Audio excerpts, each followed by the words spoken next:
ठीक है, using function हम लोग क्या करते हैं, factorial of A number calculate करते हैं फर्स्ट टाइप से। एक बार फिर से मैं रिवाइज करवा देता हूँ, आप लोग को फिर से आइडिया हो जाएगा। नो आर्गुमेंट रो रिटर्न टाइप, पहले मैं प्रोग्राम करता हूँ, उसके बाद उसका नाम लिखता हूँ ताकि अपन ऐसे नेम से कंफ्यूज ना हो। void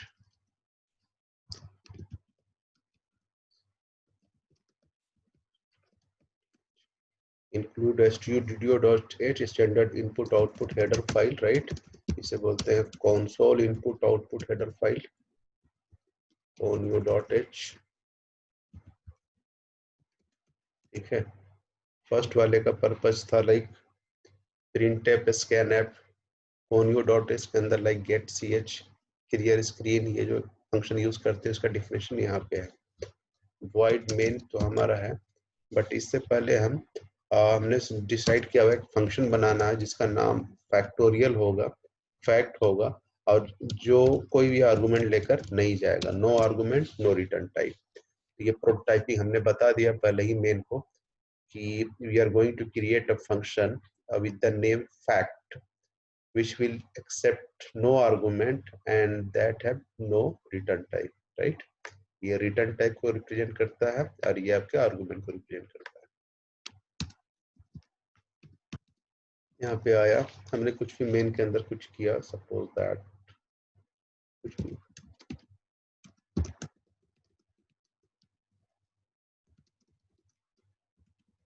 जो भी नॉर्मल टास्क जो वेब करना चाहते हो मेन के अंदर आप करो। यहाँ पे आने के बाद सिंपली आपने फैक्ट को कॉल कर दिया। ठीक है, फैक्ट को कॉल कर दिया तो कंट्रोल आपका यहाँ पे आएगा, CLR SCR आप यूज कर लो चाहो तो, स्क्रीन क्लियर हो जाए। और फाइनली इसको होल्ड करने के लिए गेट ch। ठीक है, फैक्टोरियल आपको चाहिए होगा तो void फैक्टोरियल और कोई आर्गुमेंट नहीं, तो चाहो तो यहाँ पे void लिखो, नहीं लिखने से भी चल जाता है, बट मैंने कहा था बेटर प्रैक्टिस है आप मेंशन कर दिया करो। अगर कुछ नहीं आर्गुमेंट आ रहा है दैट मीन्स void का मतलब ही है कुछ नहीं। यहाँ पे आने के बाद हमने क्या किया, सपोज दैट इंटीजर n इसका फैक्टोरियल चाहिए, लूप चलाने के लिए कर दिया printf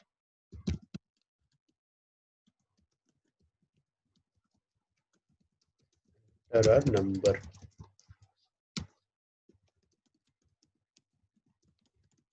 scanf %d % n पे संभाल के रख दिया उसको। फैक्टोरियल चाहिए तो क्या करते हैं हम लोग, फैक्टोरियल मतलब लाइक 5 का फैक्टोरियल 120, मतलब एक लूप चलाना चाहिए। ठीक है, i = 1 से लेकर i = 1 से लेकर i <= n तक चलाओ, i ++ जिसका फैक्टोरियल लाइक अगर 5 का फैक्टोरियल चाहिए तो हम 1 × 2 × 3 × 4 × 5 करेंगे, नहीं करेंगे। ठीक है, और सपोज दैट रिजल्ट भी ले दिया वेरिएबल और रिजल्ट को 1 से स्लाइस कर लिया। रिजल्ट इक्वल टू क्या करते हैं, result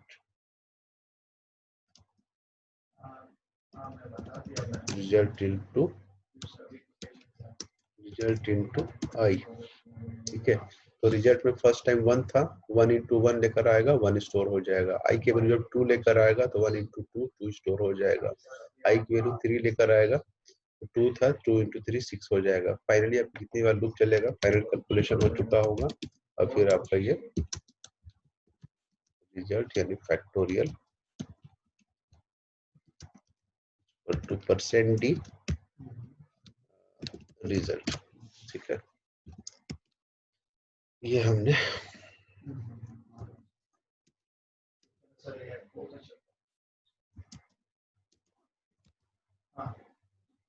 this is main function. और मेन में आने के बाद हमने क्या कर दिया, यहाँ पे सिंपली फैक्टोरियल कैलकुलेट किया और फैक्टोरियल कैलकुलेट करने के बाद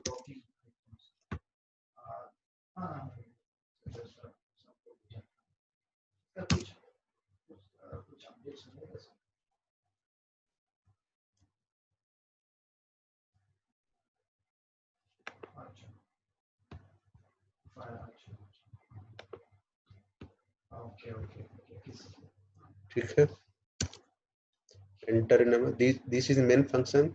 मेन के अंदर सिर्फ मैंने वही पिन कराया था, और फैक्टोरियल यहाँ पे लाइक मैंने कहा 5 ही देखते हैं तो 120 का फैक्टोरियल आता है, राइट। 4 मतलब 24। तो यहाँ पे क्या हुआ, no argument no return type. क्यों?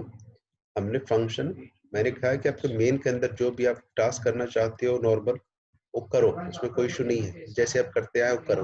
लेकिन फैक्टोरियल कैलकुलेट करने के लिए हमने कंप्लीट एक इंडिपेंडेंट अलग फंक्शन बना लिया, ठीक है। जब हमें जरूरत होगी इसको कॉल करेंगे, हमें उसका फैक्टोरियल कैलकुलेट करके और रिजल्ट हमें रिटर्न करेगा, राइट। लाइक हमने मैंने कहा था कि अगर आपको फिर से हमें फैक्टोरियल चाहिए होता, हमें 2 बार यही काम करना होता, तो हम इस तरह से फैक्ट कॉल कर लेते हैं यहाँ पे। तो अब फैक्टोरियल आपको 2 बार चलेगा। एक बार शुरू में ही आपसे पूछ लिया 4 का फैक्टोरियल 24 हो गया, दिस इज मेन फंक्शन, और फिर से चला गया उसी के अंदर फैक्टोरियल के अंदर 6 का 720। तो फंक्शन का मैंने पर्पज ही बताया था, इसका फायदा बताया था कि एक बार डिफाइन करते हैं और जितनी बार चाहे उतनी बार आप उसे कॉल कर लेते हैं। ये आपका बेनिफिट है यूजिंग फंक्शन यूज करने का। आप म्यूट पे रहिए, सैयद मुनीब, म्यूट कर लीजिए अपने आप को।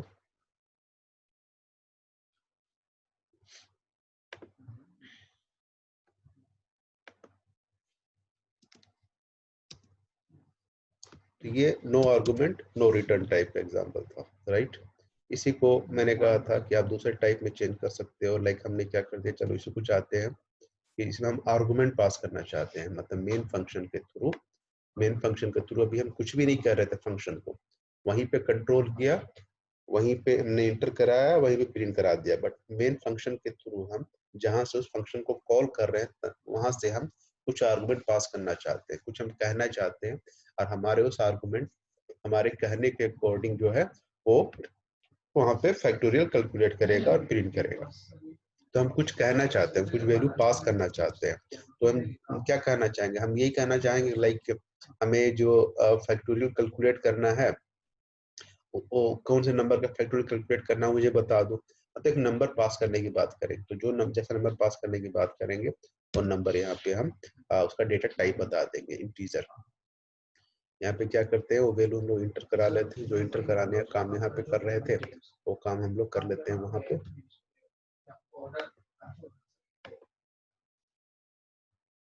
ये काम हम लोग करा लेते हैं यहाँ पे। ओके ओके वही से कंफर्म के बाद कंफर्म होने के बाद है ना आप कंफर्मेशन और इसके साथ है ना आपका जो पेमेंट टीम्स आपको हम बात करेंगे इंटीजर एन, और जब फैक्टोरियल कैलकुलेट करने की बात कर रहे हैं तो यहाँ पे हम उस एन को पास कर देंगे, राइट। यहाँ पे चूंकि वैल्यू आएगा तो उस वैल्यू को कैसा वैल्यू आ रहा है, इंटीजर वैल्यू आ रहा है, तो इसको रिसीव करने के लिए इंटीजर टाइप डेटा टाइप होना चाहिए, और किसी न किसी वेरिएबल उस संभाल कर रखेंगे। तो चाहे तो आप एक्स यूज कर लो, वाई जेड कुछ भी यूज कर लो, मैंने जहां तक सेम वेरिएबल वहां पे जो है वही यहाँ भी यूज कर दिया। बट कोई कंफ्यूजन ना, यहाँ पे जो वेरिएबल है ये लोकल वेरिएबल मेन के लिए यही तक जाना जाएगा, और ये एन जो यहाँ पे डिक्लेयर किया इस लोकल मेथड के अंदर, इस फंक्शन के अंदर सिर्फ जाना जाएगा। आप सेम यूज कर सकते हो लेकिन दोनों का स्कोप अपना अपना है, वो एन वहां पे जाना जाएगा, ये एन यहाँ पे आ जाएगा। वहां पे जो वैल्यू अपने पास किया एन पे, वो एन इस एन पे आके वो वैल्यू कॉपी हो गया, ठीक है। तो एन ही हमने रहने दिया, इस एन की अब जरूरत नहीं है क्योंकि एन हमारे पास वैल्यू तो खुद वहां से आ रहा है, ऊपर से आ रहा है, सब कुछ ऐसे ही है रिजल्ट, और यहाँ पे आकर अपने उसे प्रिंट करा दिया, ठीक है। तो ये भी काम करेगा, ये भी दूसरा टाइप हो गया। This is function. ये जो एंटर ए नंबर कह रही है मेन फंक्शन पे कर रहा है, लेकिन इसका कैलकुलेशन और प्रिंटिंग जो है आपका जो है फंक्शन के अंदर हो रहा है, ठीक है। तो ये दूसरा टाइप का हो गया। अब आप कहना चाहते हैं कि चलो मुझे आर्गुमेंट नहीं पास करना लेकिन हमें रिटर्न करना है, हमें आर्गुमेंट नहीं पास करना लेकिन हमें क्या करना है, रिटर्न करना है। तो रिटर्न करना है मतलब जो रिजल्ट आएगा उसको रिटर्न करना है। तो ऐसा करो, फिर से आर्गुमेंट पास नहीं करते हैं, इसको हटा देते हैं फिर से।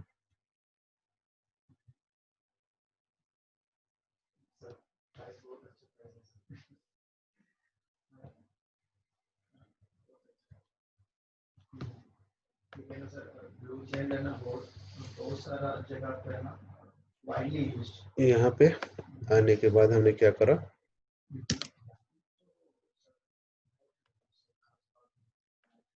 यहाँ पे आने के बाद यहाँ पे हमारा इस बार हम इस तरह देखिए, जैसे रिक्वायरमेंट होगी हमारे ये में वैसे कर लेंगे। हमें इस पर क्या करना है, हम ये चाह रहे हैं कि चलो मेन फंक्शन में के थ्रू हम कुछ पास नहीं कर रहे हैं, लेकिन जो रिजल्ट जो आएगा उसको हम रिटर्न करके रखेंगे। तो मेन में चलो कोई काम नहीं किया, लेकिन जो रिटर्न होने वाला है वैल्यू, उस वैल्यू को हमको संभाल के रखना है। तो ऐसा कर लो, अब फैक्टोरियल को कॉल करो। यहाँ पे कोई आर्गुमेंट नहीं पास कर रहे हैं इस बार, लेकिन जो रिजल्ट आएगा उसको n पे लाके स्टोर करेंगे और यहाँ पे आने के बाद हमने उसको प्रिंट करा देंगे। रिजल्ट यानी फैक्टोरियल इक्वल टू %d और यहाँ पे कर दिया n। फैक्टोरियल को हमने प्रिंट करा दिया। यहाँ पे कुछ लेकर आना नहीं था, तो void ही रहने दो, लेकिन हमें एक जो फाइनल रिजल्ट जो कैलकुलेट होगा उसको रिटर्न करना है, तो इसलिए रिटर्न हमने इंटीजर यहाँ पे स्पेसिफाई करके छोड़ दिया। ठीक है, एंटर ए नंबर, स्कैन है %n, संभाल कर रख लिया आपने i, और उसी तरह हमें वेरिएबल चाहिए होगा n एंटर कराने के लिए। रिजल्ट कैलकुलेट किया, और जो प्रिंट कराने का जो काम है ना, ये प्रिंट आप नहीं कर रहे हो इस बार आप क्या कर रहे हैं, ये प्रिंट यहाँ पे नहीं कर रहे हैं। ठीक है, तो आपके पास ये कैलकुलेशन हो गया है, बट उसे क्या कर रहे हैं आप, उसे वहां पे ये नहीं कर रहे हैं। तो रिटर्न आपने क्या कर दिया, n पे आपका रिजल्ट पड़ा हुआ, रिजल्ट पे पड़ा हुआ है, तो रिजल्ट को आपने यहाँ से क्या कर दिया, रिटर्न कर दिया। यहाँ पे क्या पड़ा हुआ है, एक इंटीजर वैल्यू पड़ा हुआ, राइट। क्योंकि इंटीजर पड़ा हुआ है इसलिए यहाँ पर रिटर्न टाइप आपने यहाँ पे इंटीजर स्पेसिफाई किया था, यहाँ पे भी और यहाँ पे भी इंटीजर है। तो ये वैल्यू यहाँ पे रिटर्न होगा, आके n पे स्टोर होगा और फिर उसे आपने प्रिंट करा दिया। ये भी एक तरीका है। ठीक है, एंटर ए नंबर आपने कहाँ पे किया, फंक्शन के अंदर किया, यूजर डिफाइंड फंक्शन के अंदर, लेकिन प्रिंट करने का काम आप मेन के थ्रू कर रहे हो। इसी को फिर से मैंने कर दिया like with argument with return type also. आपने आर्गुमेंट भी पास कर दो और रिटर्न टाइप भी करवाना है आपको, तो आर्गुमेंट पास करो यहाँ पे।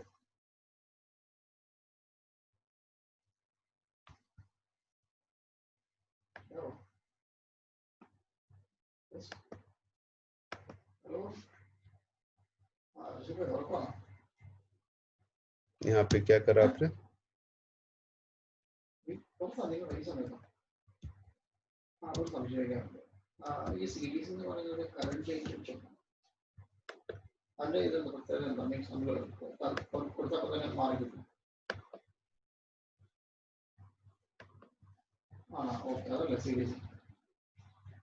ठीक है, यहाँ पे आपने क्या किया, इंटर वैल्यू भी इंटर कराया और उस वैल्यू को आपने पास भी कराया, और जो वैल्यू जो रिजल्ट आ रहा है उसको आप संभाल के यहाँ पे रख भी लो।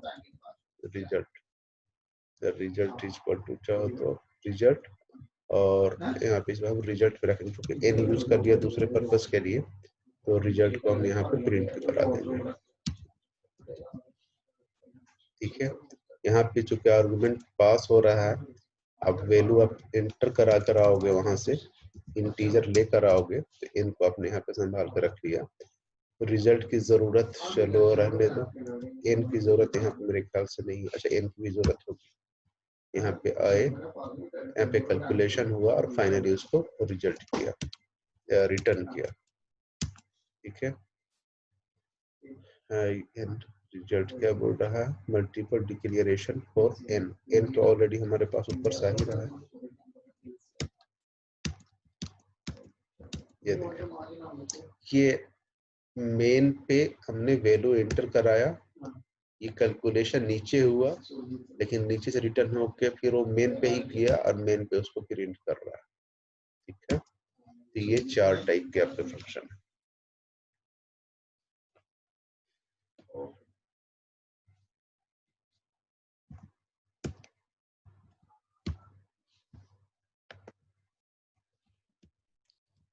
अगर मैं मेन void main मैंने लिखा, void main लिखा और इसके अंदर मैं क्या करता हूँ, मेन भी तो एक फंक्शन ही है ना, printf मैंने लिखा सपोज दैट हेलो, और इसके अंदर मैंने फिर से मेन को ही कॉल कर दिया, क्या होगा? मेन हमारा फंक्शन है, यूजर डिफाइंड फंक्शन ही है, बताया था, कोई कंफ्यूजन ना हो। मेन आपको सिर्फ सी की तरफ दिया गया है कि there must be a main function from which the execution start, right? But main का जो डिफिनेशन जो है वो आप खुद देते हैं, that's why it's called user defined function. तो अपने मेन फंक्शन के अंदर आपने क्या किया, हेलो प्रिंट करा और फिर से अपने मेन को फिर से खुद से कॉल कर लिया, क्या होगा देखिए।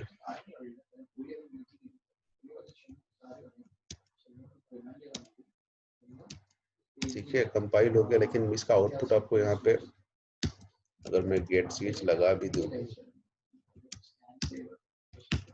ये जो है इनफाइनाइट लूप में आपका ये चलता रहेगा, ये जाके जो है टर्मिनेट हो जा रहा है कहीं ना कहीं। स्क्रीन जो है एक ई होने के बाद अगर ये ना देते तो फिर आपका वो चलता ही रहता, और फिर हम एंटर कर रहे हैं, कुछ भी कर रही है, वो आ भी नहीं रहा। कंटिन्यू आपको दिख जो हो रहा है ना, वो प्रिंट हो रहा है, जो बिलिंग कर रहा है कंटिन्यू, क्योंकि आप मेन के अंदर आए, आपने हेलो प्रिंट कराया, फिर से मेन को कॉल कर लिया, फिर लगातार ये चले जा रहा है, चले जा रहा है, खत्म नहीं हो रहा है। ठीक है, गेट सी एच कहीं न जाके एक लिमिट होगा, वहां पे जाके उसे होल्ड किया होगा, लेकिन यहाँ पे तो चले जा रहा है, अभी हम इसको रोक नहीं पाएंगे, इसको मुझे बंद ही करना पड़ेगा।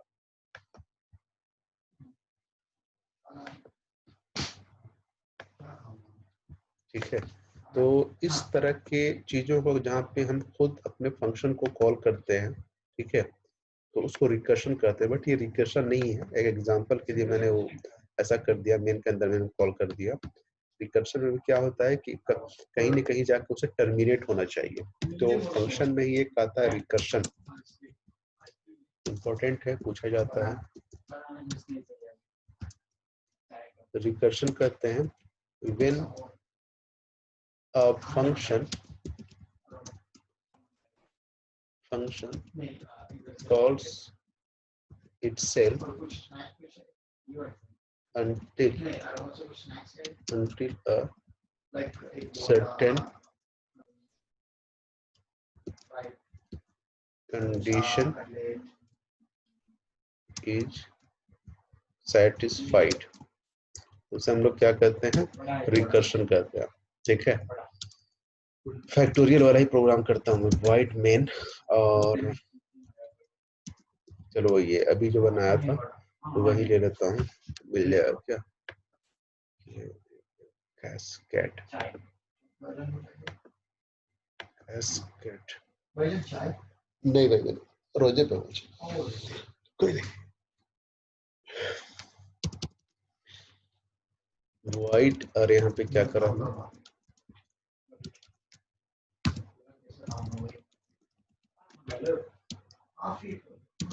हमने फंक्शन बनाने वाले हैं जिसका नाम होगा फैक्ट, और यहाँ पे इंटीजर टाइप का आर्गुमेंट लेकर आएगा वैसे ही।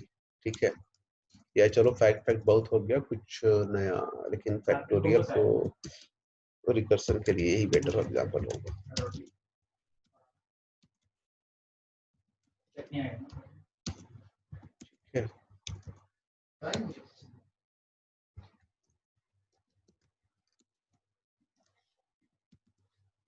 यहाँ पे क्या कर रहे हैं, चलो वैसे ही integer n and i and result clr scr and printf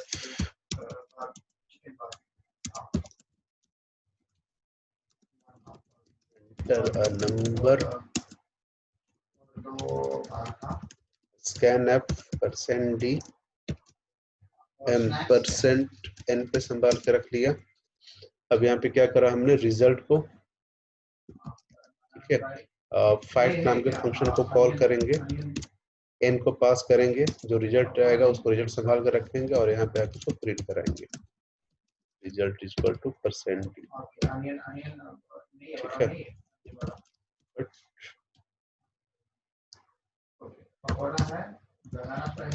gate ch, यहाँ पे आने के बाद हमने इन फैक्ट और इंटीजर n लेकर आया। यहाँ पे आने के बाद क्या करेंगे, जो हमारा कैलकुलेशन जो वहाँ पे था रिजल्ट, जो हम लोग लूप चलाया करते थे, यहाँ पे लूप न चलाकर हम क्या करेंगे, खुद के अपने फंक्शन को कॉल करेंगे। कुछ ऐसा करते हैं फैक्ट इज इक्वल टू, अगर मैं ऐसा करूं, if n 3127 is greater than 77 1, ठीक है, तो क्या करो, पैंगो बिल्डिंग का opposite villa number 12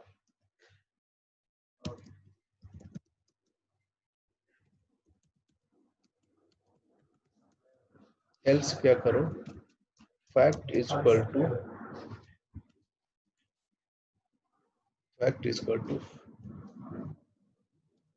n into fact नाम के फंक्शन को फिर से कॉल कर दिया n-1 के साथ,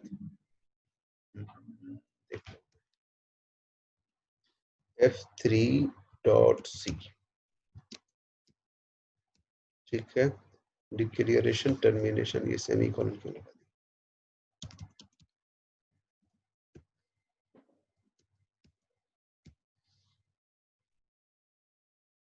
रिजल्ट नाम की तो चीज ही नहीं।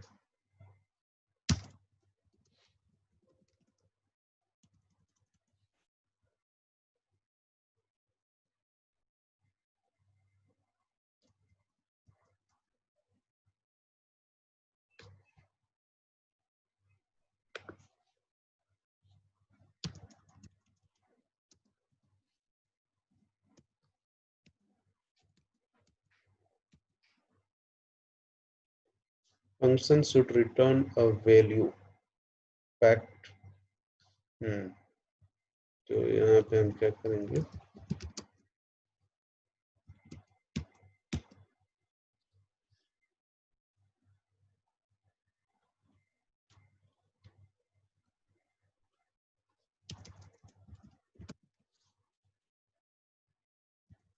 रिजल्ट इक्वल टू ये, और यहाँ पे हम रिटर्न करते हैं रिजल्ट।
ठीक है,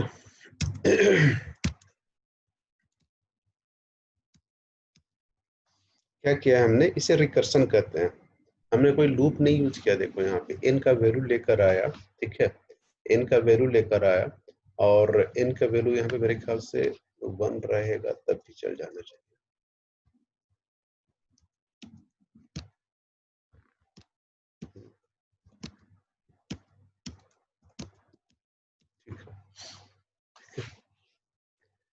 तो जब तक इफ n का value less than equal to 1 है, इक्वल टू करने की जरूरत नहीं है, लेस देन 1 या ऐसा रख लो, मेन आपका जो है इस पे आपका जो है कैलकुलेशन हो रहा है। यहाँ पे क्या हो रहा है, जब तक n का वैल्यू जो है n a1 से बड़ा है तो तब तक एल्स में आता रहेगा। हर बार क्या हो रहा है, n का वैल्यू फर्स्ट टाइम लेकर आया 5, और 5 लेकर फिर से फंक्शन पे क्या कॉल कर दिया, फैक्ट इंटू 4, यहाँ पे n-1 मतलब 5-1 4 लेकर गया, 4 लेकर क्या कहाँ गया, ये फैक्ट फिर से इसी फंक्शन को कॉल कर लेगा, यहाँ पे आएगा, इसको खुद को कॉल कर लेगा 4 लेकर, और फिर से वैसे ही एल्स में आया, ऑलरेडी 5 था, ठीक है, 5 यहाँ पे स्टोर पड़ा हुआ था, फिर 5 इंटू 4 होगा 20 होगा, और फिर ये 3 लेकर जाएगा, तो फाइनली आपका जो कैलकुलेशन हो जाएगा, फाइनली आपके रिजल्ट को ये रिटर्न कर दिया जाएगा। This is called recursion, recursion के थ्रू आप फैक्टोरियल कैलकुलेट कर रहे हो।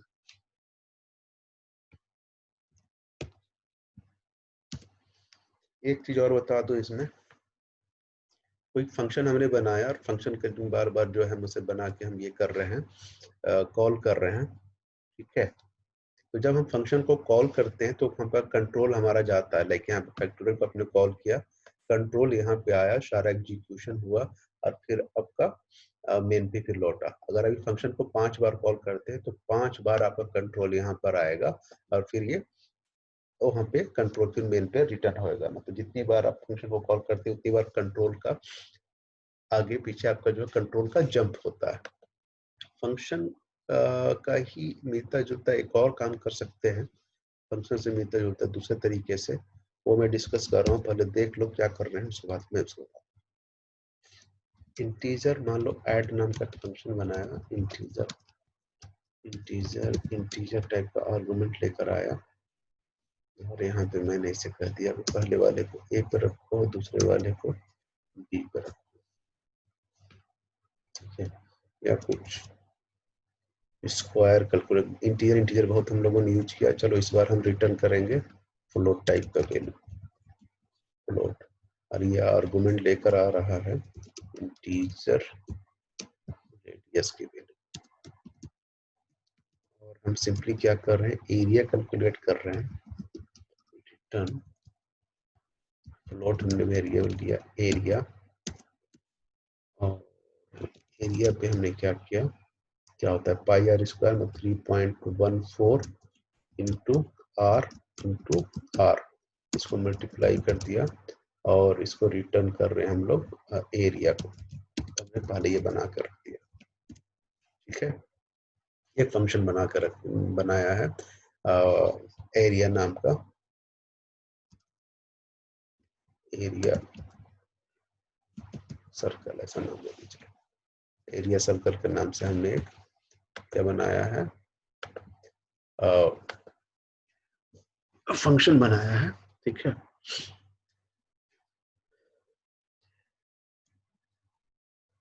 फंक्शन बनाया है और इसके अंदर एरिया कैलकुलेट करके उसको हम रिटर्न कर रहे हैं। इसे मैं सेव करता हूँ।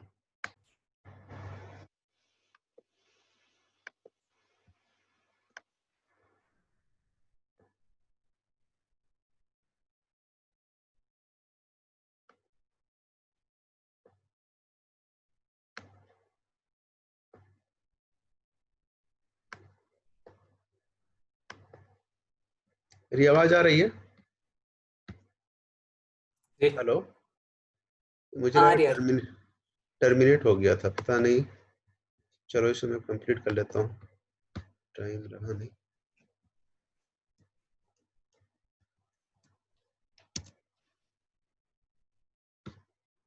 स्क्रीन शो हो रहा है ना?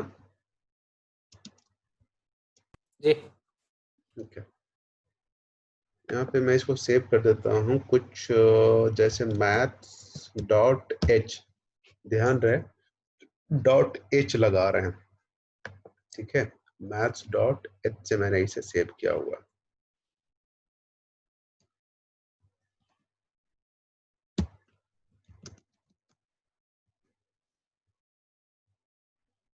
मैं इस फंक्शन को यहाँ पे कॉल करना चाहता हूँ, include maths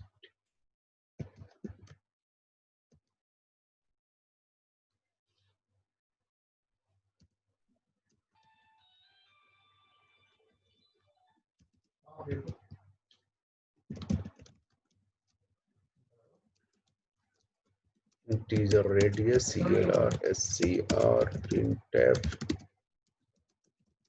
enter value for radius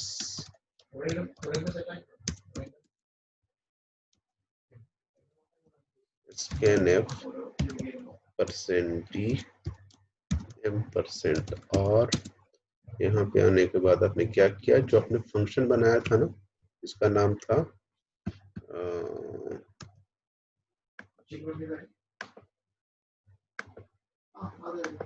ये नाम से अपने फंक्शन बनाया था, उससे आप क्या करते हैं, उससे आप प्रिंट करते हैं,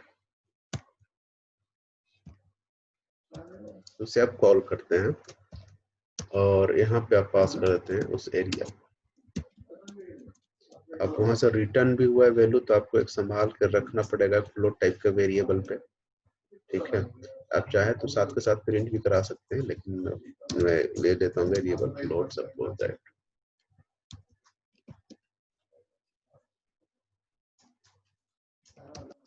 एरिया पे अपने संभाल के रखा और जो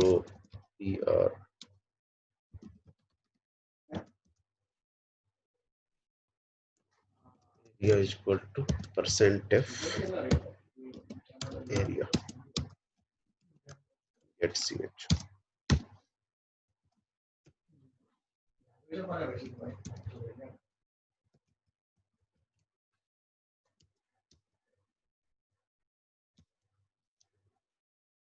Unable to open file maths.h. Maths ही लिया था ना, maths maths.h.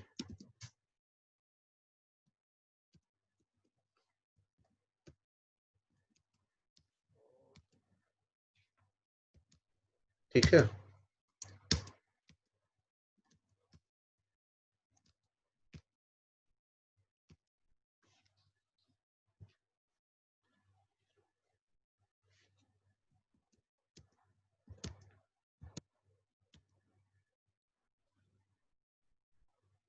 एरिया सही आ रहा है ना, 3 pi r हाँ ठीक है।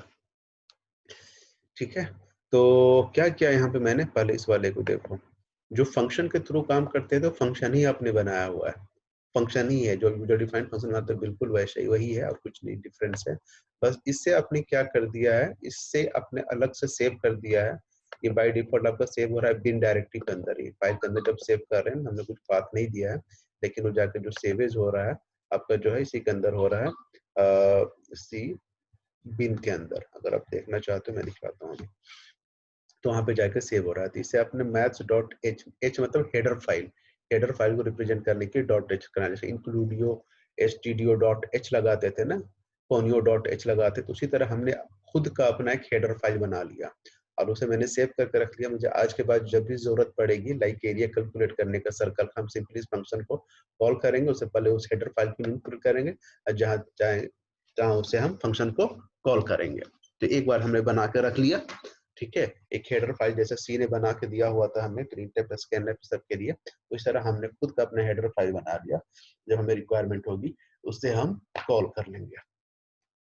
तो बनाने का तरीका क्या था, मैंने बनाया फंक्शन ही बनाया और फंक्शन को सिंपली अपने .h एक्सटेंशन से, ये बाय डिफॉल्ट आपका सी ड्राइव के अंदर जो टर्बो सी होगा उसके बिन डायरेक्टरी के अंदर ही जाके सेव हुआ है, तो इसे आपने सेव कर लिया। कॉल करने के लिए यहाँ पे सॉरी कौन सा था,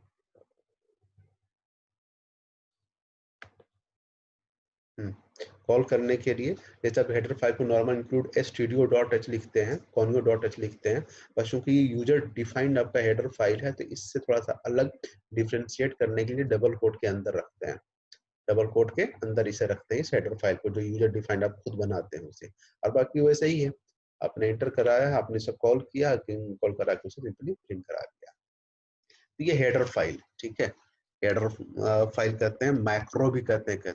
तो इस केस में क्या होता है, इसमें थोड़ा सा आपका इफिशियंसी और बढ़िया हो जाता है। फंक्शन के केस में मैंने कहा लाइक आपने 5 टाइम्स आपने फंक्शन को कॉल किया तो 5 टाइम्स आपका कंट्रोल वहां पे जाता है, एग्जीक्यूट करता है, फिर रिटर्न होता है। तो अगर फंक्शन का कोड मान लो कि आप बार बार कॉल कर रहे हो तो हर बार जो है आपका जो है जंपिंग हो रहा है, वहां पे कंट्रोल जा रहा है, रिटर्न हो रहा है, तो थोड़ा सा परफॉर्मेंस वाइज अगर हम लोग बात करें तो थोड़ा स्लो हो जाता है। वही इस केस में क्या होता है ना, यहाँ पे जब आप ये हेडर फाइल इंक्लूड करते हैं तो उसका जो कोड है ना, सोर्स कोड, वो आके यहाँ पे इंटरनली पेस्ट हो जाता है, तो आपका कंट्रोल जंप नहीं होता, जब जाता है यहाँ पे आप कॉल करते हैं तो आपका ये पेस्ट हो जाता है, यहाँ पे यहीं पे एग्जीक्यूट होता है। बट इस केस में क्या होता है कि आपका सोर्स कोड का नेटवर्क का इशू है, पता नहीं, आवाज आ रही है मेरी? हेलो, भाई कंफर्म करें। ठीक है, अच्छा ऐसे भी कंप्लीट हो गया है। तो मैं ये कह रहा था कि हेडर फाइल इस तरह से क्रिएट करते हैं और आपका इससे बेनिफिट ये होगा, परफॉर्मेंस थोड़ा फास्ट हो जाता है, ठीक है, और लेकिन सोर्स कोड का लेंथ आपका बढ़ जाता है। तो आप लोग खुद से बना के देखोगे। यहीं पे हम लोग टर्मिनेट करते हैं, एंड करते हैं, नेक्स्ट क्लास में बात करेंगे फिर।